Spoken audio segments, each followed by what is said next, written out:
के लाल संजय प्रसाद जी, जो सम्राट अशोक क्लब से हमेशा से जुड़ रहे हैं और हर कदम पर हमारा साथ देते हैं। मैं चाहता हूं कि इस बिहार की धरती पर, इस बिहार के लाल के लिए एक बार जोरदार तालियां और आपके बीच आदरणीय संजय प्रसाद।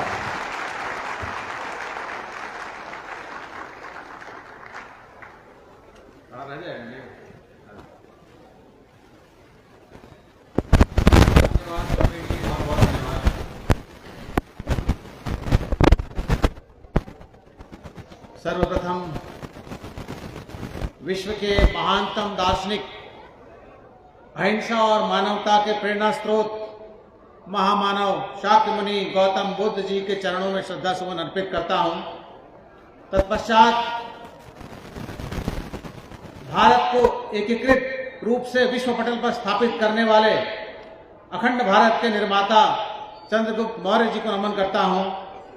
तत्पश्चात विश्व के महानतम शासक और वसुधैव कुटुंबकम की धारणा के जनक, विश्व विजेता सम्राट अशोक महान के शौर्य को, उनके पराक्रम को, उनके कुशल प्रशासन क्षमता को, उनकी दक्ष रणनीतिक क्षमता को श्रद्धापूर्वक नमन करता हूं। सम्राट अशोक महान was and he is known to be the most brilliant administrator, a frightening warrior and a compassionate ruler। ये कॉम्बिनेशन दुनिया में किसी शासक में नहीं दिखता है। और भारत जैसे विशाल भौगोलिक विस्तार वाले बहुप्रांतीय, बहुसांस्कृतिक, बहुभाषीय, बहुधार्मिक, बहुजातीय मंच पर आसीन हमारे विशिष्ट अतिथि डॉक्टर कमालुद्दीन खान साहब, फादर जोसेफ सर, माननीय आर के शाक्य जी, मैडम नम्रता सिंह जी का अभिवादन करता हूं। सम्राट अशोक क्लब के संस्थापक स्मृति शेष सुभाष सिंह जी को भावभीनी श्रद्धांजलि अर्पित करते हुए और मंच पर आसीन आज के कार्यक्रम के अध्यक्ष और सम्राट अशोक क्लब के राष्ट्रीय अध्यक्ष माननीय दीनानाथ मौर्य जी, क्लब के राष्ट्रीय महाप्रबंधक doctor RP. Maurya ji, club के बिहार प्रदेश अध्यक्ष भीष्म कुमार जी, क्लब के उत्तर प्रदेश के अध्यक्ष रविंद्र मौर्य जी, बक्सर जिला के जिला अध्यक्ष प्रणव कुमार जी और सम्राट अशोक क्लब के सर्वाधिक लोकप्रिय राष्ट्रीय प्रवक्ता डॉक्टर सच्चिदानंद मौर्य जी का मैं स्वागत, वंदन, अभिनंदन करता हूं। मैं डॉक्टर सच्चिदानंद जी को राष्ट्रीय ख्याति प्राप्त प्रवक्ता कहता हूं। क्लब इनको राष्ट्रीय प्रवक्ता कहता है, मैं इनको राष्ट्रीय ख्याति प्राप्त प्रवक्ता कहता हूं, क्योंकि इनका वक्तव्य जितना प्रबल होता है उतना ही सरल भी होता है और इनकी इसी कला के लोग फैन हैं। मैं भी उनमें से एक हूं। साथ ही क्लब के हरेक कर्मठ पदाधिकारी और जांबाज और जुझारू कार्यकर्ताओं की जी तोड़ मेहनत और लगन को मैं कोटि कोटि प्रणाम करता हूं, सलाम करता हूं। और पाटलिपुत्र मगध की पावन धरती पर इस प्रांगण में मौजूद और समस्त देश में मौजूद देश के सभी भाग्य विधाताओं को मैं सम्राट अशोक महान के 2328वें जन्मोत्सव की हार्दिक बधाइयां और बहुत बहुत धम्म कामनाएं प्रेषित करता हूं। किसी भी संगठन का आकलन आप 3 कसौटियों पर कर सकते हैं: संगठन का विचार, संगठन की वाणी और संगठन का व्यवहार। और सम्राट अशोक क्लब के पिछले 28 सालों के कार्यकलापों को उठाकर आप देख लीजिए, आप पाएंगे कि क्लब के विचार, वाणी और व्यवहार में राष्ट्रीयता कूट कूट कर भरी हुई है। चाहे संविधान दिवस को अखंड भारत महोत्सव के रूप में मनाने की पहल करने की बात हो, या राष्ट्रीय प्रतीक सम्मान समारोह मनाने की पहल हो, या धर्म विजय दिवस हो, या सम्राट अशोक महान जयंती हो, या हर घर तिरंगा फहराने का दैनिक जीवन में उतारने की बात हो, अपने इन सभी आइकॉनिक प्रोग्राम कार्यक्रमों के माध्यम से देश में सही मायने में राष्ट्रीयता और राष्ट्रवाद का भाव जन जन में, मन मस्तिष्क में जागृत और प्रज्वलित करने का काम यदि किसी संगठन ने किया है तो वह सम्राट अशोक क्लब ने अपनी अथक मेहनत और अटल इरादों से किया है। और क्लब के इस प्रयास में हमारे यशस्वी मुख्यमंत्री जी ने अपना भरपूर सहयोग, सानिध्य और संरक्षण प्रदान करके क्लब को सम्मान देने के साथ साथ क्लब के प्रयासों को क्लब के प्रयासों के प्रतिफल को कई गुना बढ़ाने का अतुलनीय काम किया है। आइए हम सब मिलकर सम्राट अशोक क्लब के इस महान कार्य के लिए और क्लब के कार्यों में माननीय मुख्यमंत्री जी की अडिग आस्था और उनके अखंड आशीर्वाद के लिए तालियों की गगनभेदी गड़गड़ाहट से जोरदार अभिवादन करें। तालियों की गगनभेदी गड़गड़ाहट, आपका तो भवन भेदी भी नहीं हुआ, गगनभेदी गड़गड़ाहट।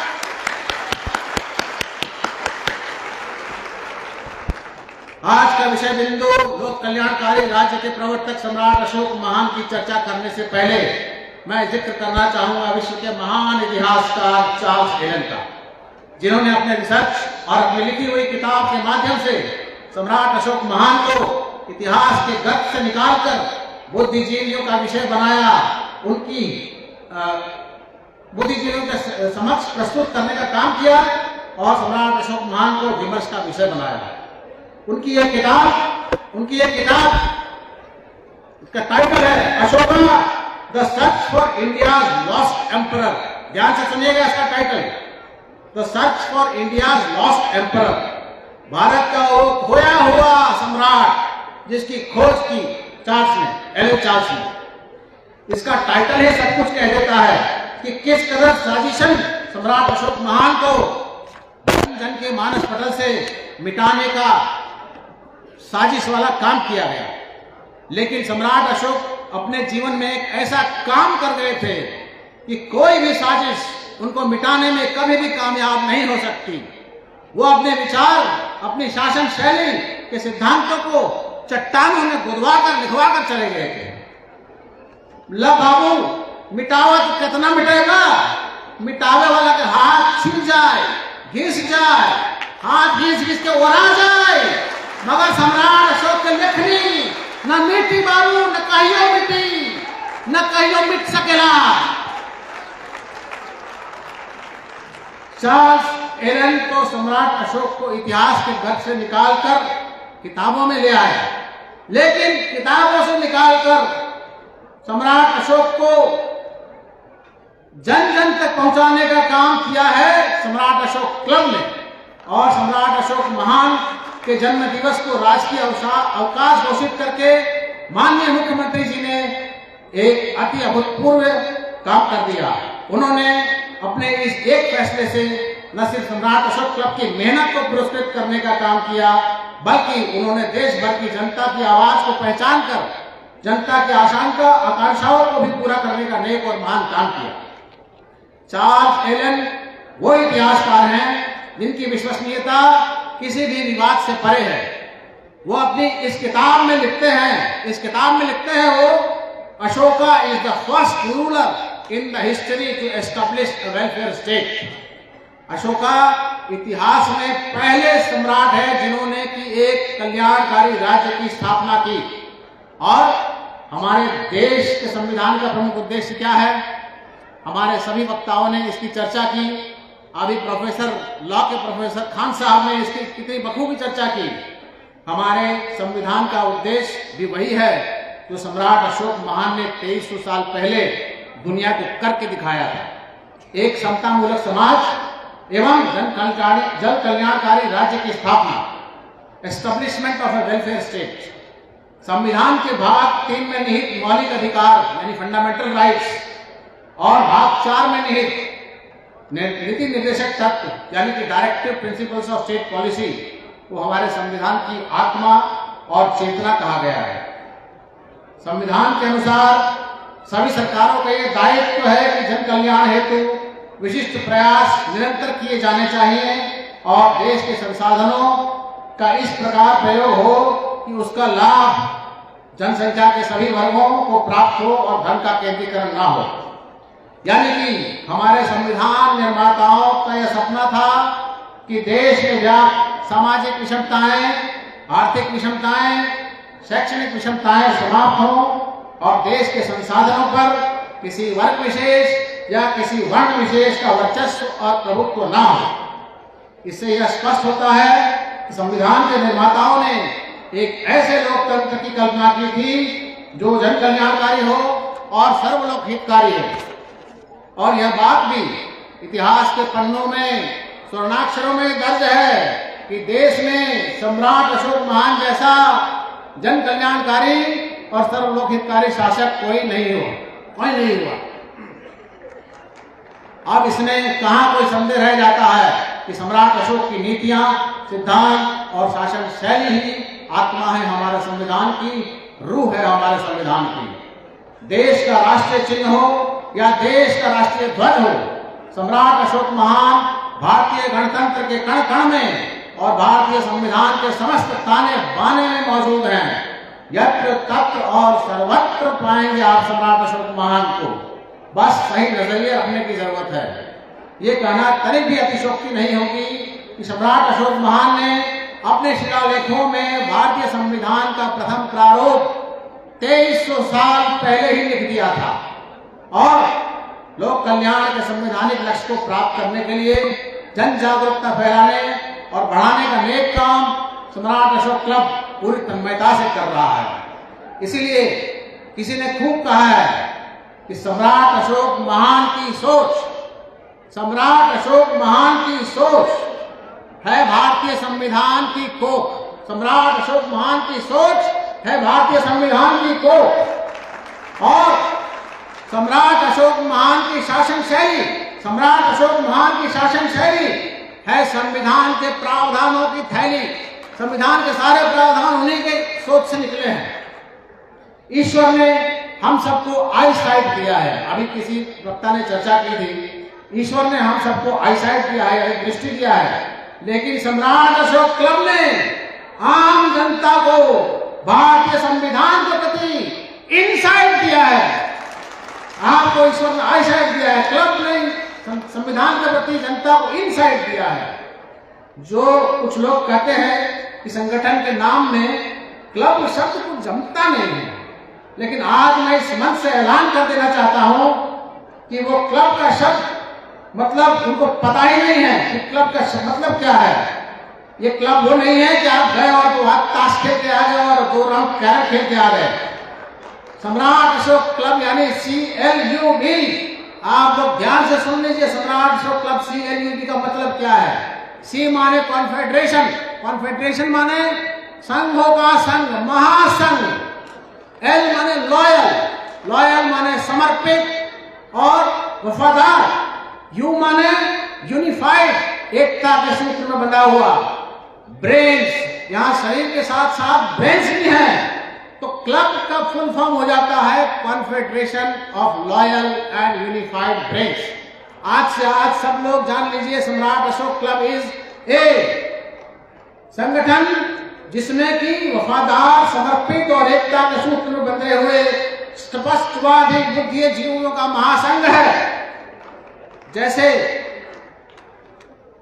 मुख्यमंत्री जी का भी एक स्टाइल होता है, मतलब स्पष्टवादी वाला, उनके लिए हमने लिखा था लेकिन आज वो है नहीं अभी यहाँ पे। इनके स्टाइल में भी स्पष्टवादिता झलकती है। कई बार इन्होंने कहा कि आपकी जातीय जनगणना कराएंगे, तो इन्होंने कराई। इसी कड़ी में यहाँ पर मैं कहना चाहूंगा कि माननीय मुख्यमंत्री जी की सरकार का जो टैगलाइन है न्याय के साथ विकास, बिहार सरकार का टैगलाइन है न्याय के साथ विकास, शायद मुख्यमंत्री जी का दिया हुआ है। ये इस बात को दर्शाता है कि बिहार सरकार भी सम्राट अशोक महान की शासन शैली का और भारतीय संविधान के रूप का, ईसेंस का शिद्दत से अनुकरण करते हुए बिहार को प्रगति के पथ पर अग्रसर करने में लगी हुई है। और माननीय मुख्यमंत्री जी की सबसे बड़ी उपलब्धि में मानता हूं कि इन्होंने पर्सनालिटी बेस्ड पॉलिटिक्स को बदलकर पॉलिसी बेस्ड पॉलिटिक्स कर दिया है। पर्सनालिटी बेस्ड में पर्सन की चिंता, पर्सन का इंपॉर्टेंस रहता है। पॉलिटिक्स में पॉलिसी बेस्ड पॉलिटिक्स में जनता पूछती है कि क्या पॉलिसी ला रहे हो कि हमारा वाला होगा। तो पूरे देश को आज जरूरत है कि पर्सनालिटी बेस्ड पॉलिटिक्स से हटे और पॉलिसी बेस्ड पॉलिटिक्स की ओर जाए, और ये जनता का जोड़ ही करवा सकता है। एक तरह से पैराडाइम शिफ्ट हो जाएगा, यानी कि प्रतिमान स्थापित करने की बात हो जाएगी, लेकिन क्रांतिकारी बदलाव लाए बिना कुछ होता नहीं है, भला नहीं होता है। सम्राट अशोक महान के समय में भी जन कल्याण और सर्वलोक हित की पॉलिसी ही सर्वोपरि होती थी। राजा का महिमा मंडन और स्वस्तुति के लिए कोई स्थान नहीं था। सम्राट अशोक महान का शासन भी पॉलिसी बेस्ड था, पर्सनालिटी बेस्ड नहीं था।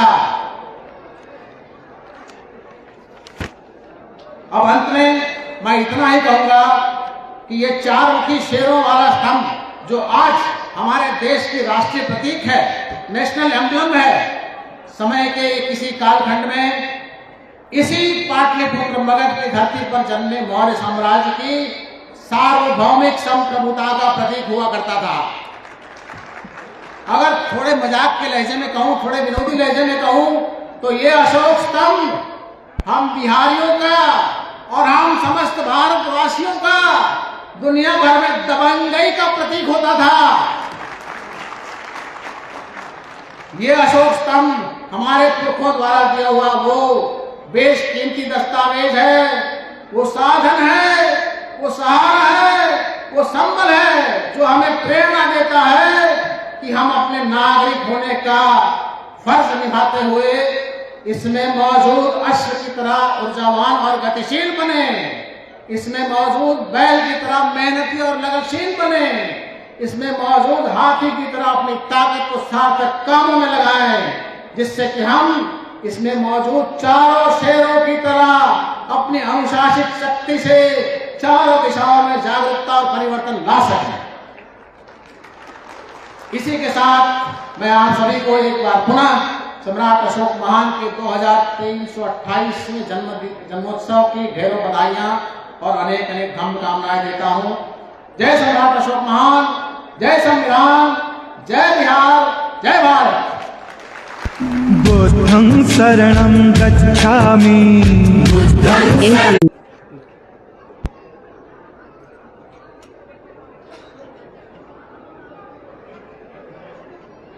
आज तो संजय सर ने गर्दन